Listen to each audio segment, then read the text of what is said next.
اعوذ باللہ من الشیطان الرجیم بسم اللہ الرحمن الرحیم. ویورز السلام علیکم.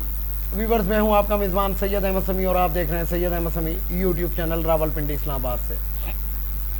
ویورز آج تقریباً کافی دن کے بعد میں آپ سے مخاطب ہوں. اس کی وجہ یہ ہے کہ میرا جو فیس بک اور یوٹیوب جو چینل ہے اس کو ہیک کر لیا گیا تھا. ہیک کیا مطلب میں آپ کو بتاؤں کہ فریز کر دیا گیا تھا.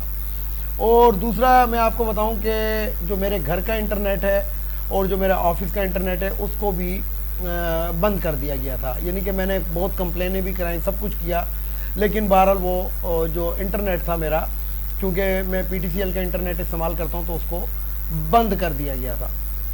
اور دوسرے ذرائع یعنی کہ جو میرا علاقہ ہے میں نے ادھر بھی پتہ کیا, تو انہوں نے کہا کہ جناب ہمارا انٹرنیٹ بہت سلو ہے گا, اور لیکن بہرحال میرا جو تھا وہ بند تھا. تو اس وجہ سے میں آپ سے ہم کلام نہیں ہو سکا. لیکن اب میں آپ کو بتاؤں کہ میں کوئی پچھلی باتیں نہیں کروں گا کہ عمران خان کو کیسے گرفتار کیا, کس نے کیا, کیوں کیا, کیسے ریلیز ہوا, کیا وہ ہوا, کس نے ملاقاتیں کی, کس نے معافیاں تلافیاں کی, کیا ہوا. یہ میں اس بارے میں کوئی بھی بات نہیں کر رہا, کیونکہ یہ آپ کو ہر چینل سے کسی نہ کسی طریقے سے معلوم ہو گیا ہوگا. لیکن میں حکومت کو ایک بات کہوں گا. وہ بات میں یہ کہوں گا کہ جب آپ انٹرنیٹ وغیرہ یہ چیزیں جب بند کر دیتے ہیں, ایون کہ وہ جو واٹس ایپ ہے اس کی سہولت بھی عوام سے لے لیتے ہیں, تو پھر عوام جو ہوتے ہیں ان کو جستجو پڑ جاتی ہے, اور وہ جو ہوتے ہیں وہ خود بذات خود دیکھنے کے لیے پہنچ جاتے ہیں. اور عمران خان کی کامیابی کا راز ہی یہی ہے کہ پاکستانی قوم بیسیکلی بہت رحم دل قوم ہے. دنیا کے سروے ہو چکے ہیں, سب مانتے ہیں کہ پاکستانی قوم سب سے زیادہ خیرات دینے والی قوم ہے. اور خیرات ظاہری بات ہے, رحم دل ہوتا ہے تو بندہ خیرات دیتا ہے. اور یہی بات ہے کہ جب دنیا کو لوگوں کو, پاکستان کے لوگوں کو پتہ لگتا ہے, جب وہ سر عام دیکھ رہے ہوتے ہیں کہ جناب ایک شخص کے ساتھ اس طرح زیادتی ہو رہی ہے, تو پھر وہ رحم دلی کا وہ جو عنصر ہے وہ غالب آ جاتا ہے. اور اسی وجہ سے وہ عمران خان مقبول سے مقبول ترین ہو گیا کہ جو یہ کہتا تھا وہ سچ ثابت ہو رہا ہے. اس نے کہا تھا یہ سارے کے سارے جب میں ان کے اوپر ہاتھ ڈالوں گا ایک ہو جائیں گے, وہ ایک ہو گئے. نہ کوئی اس کے اندر رہا کہ جناب کسی کی ماں کی بے عزتی کسی نے کی تھی, کسی کو پیلی ٹیکسی کہا تھا, کسی کو کیا کہا تھا, وہ تمام جو ہے وہ شیر و شکر ہو گئے. یعنی کہ تمام, میں نے بہت پہلے ایک ویڈیو میں کہا تھا کہ تمام گندے انڈوں کے اوپر کڑک مرغی بٹھا دی گئی ہے مولانا فضل الرحمان کی شکل کے اندر. تو یہ بات میں نے کرنی تھی.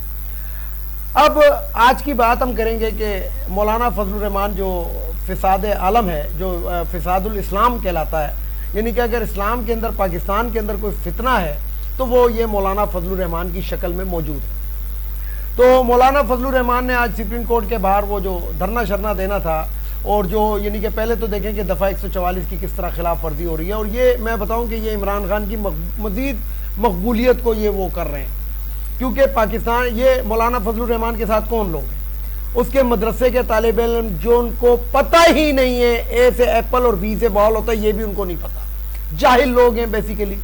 اور بس ان کو یہ بتا دیا گیا ہے کہ اگر آپ نے مولانا فضل الرحمان کو نہیں مانا تو آپ دوزخ میں جائیں گے. جس طرح جو خودکش حملہ آور ہے اس کے ذہن میں صرف یہ چیز ڈالی جاتی ہے, اس کو برین واش جو کیا جاتا ہے وہ یہ کیا جاتا ہے کہ تم جب یہ خودکش حملہ کرو گے تو تم ڈائریکٹ جنت میں چلے جاؤ گے, اور اس کی وجہ سے وہ خودکشی پہ مجبور ہو جاتا ہے, اور خودکشی اسلام میں حرام ہے. تو مولانا فضل الرحمان کے ساتھ یہی لوگ ہیں گے جو تعلیم کا جن کو پتہ نہیں ہے, آئین کا جن کو پتہ نہیں ہے, جن کو کسی چیز کا بھی نہیں پتہ ہے, ان کو صرف ایک چیز پڑھائی گئی ہے کہ مولانا فضل الرحمان کو مانے, بات اور کچھ بھی نہیں. تو برین واش ان کا ہوا ہوا. تو مولانا فضل الرحمان اپنا جتھا لے کے انصار الاسلام کا آج سپریم کورٹ کے پاس پہنچا. تو سپریم کورٹ کے چیف جسٹس نے بھی ایک بڑا پیارا موو کھیلا, بہت ہی زبردست قسم کا موو کھیلا. اس کے اوپر بعد میں آئیں گے. لیکن یہاں پہ میں اسلام آباد پولیس اور یہ جو موجودہ جو ہماری اسٹیبلشمنٹ ہے, میں ان کو یہ ضرور کہوں گا کہ دیکھ لیا آپ نے. آپ عمران خان اگر 10 بندے بھی اس کے ساتھ آتے تھے تو آنسو گیس, شیلنگ, لاٹھی چارج, فلانا ڈمکانا, یہ وہ. لیکن آج انہی پولیس والوں کی فوٹو جو ویڈیوز ہیں وہ وائرل ہو رہی ہیں کہ وہ بیٹھ کے آرام سے سکون سے کھانے کھا رہے ہیں, اور کوئی مسئلہ نہیں ہے. آئین پاکستان کو تو پامال کر دیا گیا, ڈی چوک کو جو یہ کہتے تھے کہ حرمت ہے اس کی, وہ بھی پامال ہو گئی. کنوں نے پامال کر دی, ان لوٹوں نے پامال کر دی. کہ جن کو لوٹے کے علاوہ کوئی پتہ ہی نہیں ہے. لیکن سپریم کورٹ کے اس موو پہ میں بعد میں آؤں گا. لیکن سب سے پہلے میں ایک بات کرنا چاہتا ہوں. D G I S P R کا ایک بیان آیا, خیر عمران خان نے بھی اس کا جواب دیا, لیکن میں بذات خود فوج میں 25 سال نوکری کی ہے, پینشنر ہوں, اس لیے میں فوج کو بہت اچھے طریقے سے جانتا ہوں. ان افسران کو میں نہیں جانتا تھا کیونکہ میرا آرمی سے کوئی واسطہ تعلق نہیں تھا, میں نیوی میں رہا. لیکن میں آپ کو ایک بات بتاؤں کہ D G I S P R نے ایک بیان دیا کہ جو 70 سال سے 75 سال سے دشمن نہیں کر سکا تھا وہ ایک فتنے نے کر دیا, سیاسی فتنہ کا خطاب دیا. تو میں D G I S P R صاحب سے صرف اتنا کہوں گا کہ آپ نے 75 سال کون سے بارڈر پہ گزارے ہیں. آپ نے راولپنڈی کے وسط کے اندر جو مین جگہ ہے اس کے اوپر آپ کا جی ایچ کیو بنا ہوا ہے. جائے نا ذرا یہ جی ایچ کیو کو لے کے ذرا بارڈر کے اندر جا کے بیٹھیں, بارڈر کے پاس چلے جائیں نا, کسی ایسے شہر کے اندر جی ایچ کیو بنا لیں کہ جدھر سے ذرا انڈیا کی بارڈر یا افغانستان کی بارڈر نزدیک ہو, تو پتہ آپ کو لگ جائے گا. کیا اسی جی ایچ کیو کے اندر دہشت گرد نہیں گھسے تھے؟ کیا اسی آرمی کی تفصیلات کے اندر دہشت گردی نہیں ہوئی؟ جبکہ پی ٹی آئی یہ کہتی ہے کہ ہمارا ان لوگوں سے کوئی واسطہ تعلق نہیں ہے. اور پی ٹی آئی کا یہ بیانیہ اس لیے ہے کہ جس طرح فوج کہتی ہے کہ ہم نیوٹرل ہو گئے, ہمارا سیاست سے کوئی واسطہ تعلق نہیں ہے, اس طرح پی ٹی آئی بھی کہہ رہی ہے کہ ان لوگوں سے ہمارا واسطہ تعلق نہیں ہے. تو پلینگ فیلڈ تو دونوں کو برابر مل رہی ہے.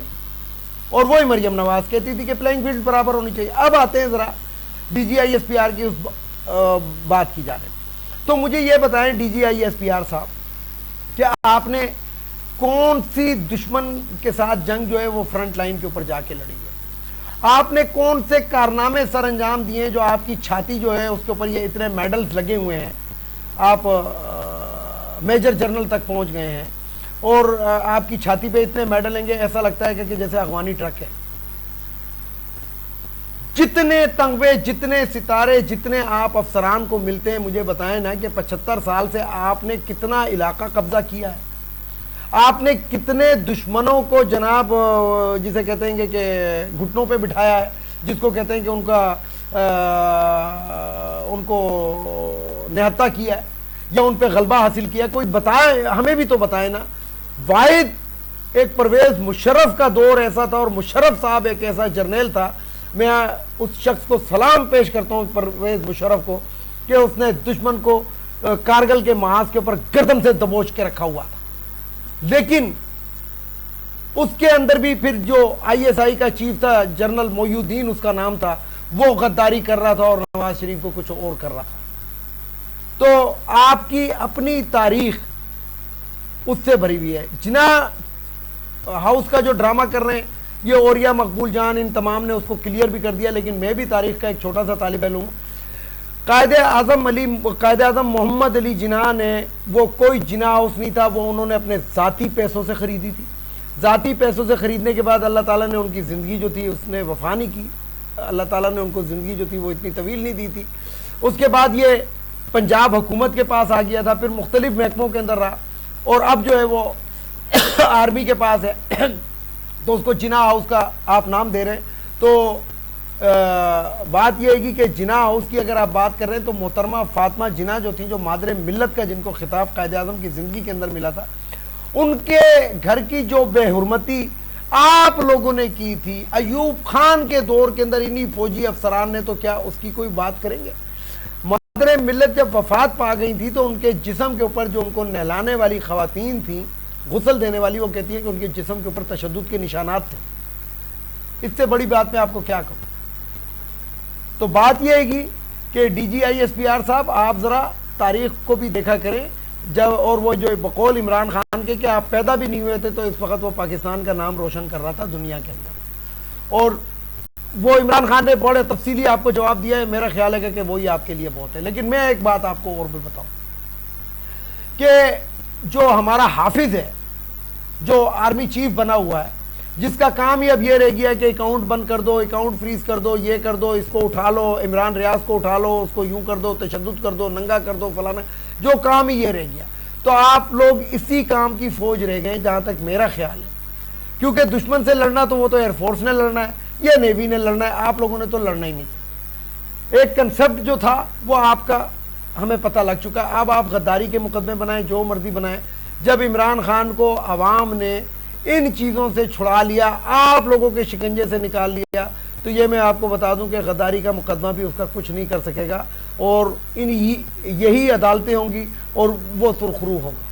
اور یہ کوئی وہ نہیں ہے گا کہ آپ اپنی طرف سے کورٹ مارشل کر دیں گے، یہ کر دیں گے. کورٹ مارشل تو آپ تمام کے ہونے چاہیے. اب میں آپ کو بتاؤں کہ سپریم کورٹ نے کیا موو کھیلا. سپریم کورٹ نے 1 ہفتے کی تاریخ دی. چیف جسٹس عمر عطا بندیال نے انہوں نے کہا کہ جی 1 ہفتے کی میں تاریخ دیتا ہوں، اس کے آج میں دوسرے کیسز کل سنوں گا، اور اس کے بعد 1 ہفتے کے بعد دیکھیں گے. اب بیٹھو مولانا صاحب، اب بیٹھو ڈی چوک کے اندر، ذرا 1 ہفتہ تمہیں پتہ لگ جائے گا گرمی کیا کہہ رہی ہے. اور تمہارے لوگوں کو ہم بہت اچھی طریقے سے جانتے ہیں، میں اسی علاقے کی پیداوار ہوں، میں وہی KPK کا رہنے والا ہوں، مجھے پتا ہے کہ تمہارے لوگوں کے اندر کیا ہے. تو بات یہ کہ حرام کا پیسہ جو مولانا فضل الرحمان تیرے پاس ہے گا نا، وہ ان پہ لگا 1 ہفتے تک لگا، لیکن 1 ہفتے کے بعد بھی تجھے کچھ ملے گا نہیں. اور وہاں پہ جو نعرے لگ رہے تھے وہ یہ لگ رہے تھے کہ اگلا وزیر اعظم بلاول بھٹو ہے، 2-3 مہینے کے لیے اگر وہ بنا بھی تو بنا. تو بہرحال سب کے مکروہ چہرے آہستہ آہستہ کر کے سب کے عوام کے سامنے آ رہے ہیں. اور چھوٹی سی ایک اور بات، کیا کپتان تو نے، تیرے کام کیا نرالے ہیں. کبھی تو شلوار قمیض کے نیچے کھیڑی پہن لیتا ہے تو ہم کھیڑیاں ڈھونڈتے پھرتے ہیں اس طرح کی. اب تو نے جوگر پہن لیا، اب اس طرح کے جوگر آدھے PTI والے ڈھونڈ رہے ہیں. لیکن کپتان تیری بات ہی نرالی ہے کہ تو نے حکومت کو دھرنے پر مجبور کر دیا اپنی حکومت کے خلاف. ویڈیو کو لائک کریں، شیئر کریں، سبسکرائب کریں، بیل آئیکن کے بٹن کو ضرور دبائیں تاکہ میری نیکسٹ ویڈیو آپ کو مل سکے. اجازت چاہتا ہوں، انشاءاللہ کل پھر ملاقات کریں گے اگر میرے اکاؤنٹ کے ساتھ پھر چھیڑ چھاڑ نہ ہوئی. تو تمام دیکھنے سننے والوں کو اللہ حافظ. پاکستان زندہ باد.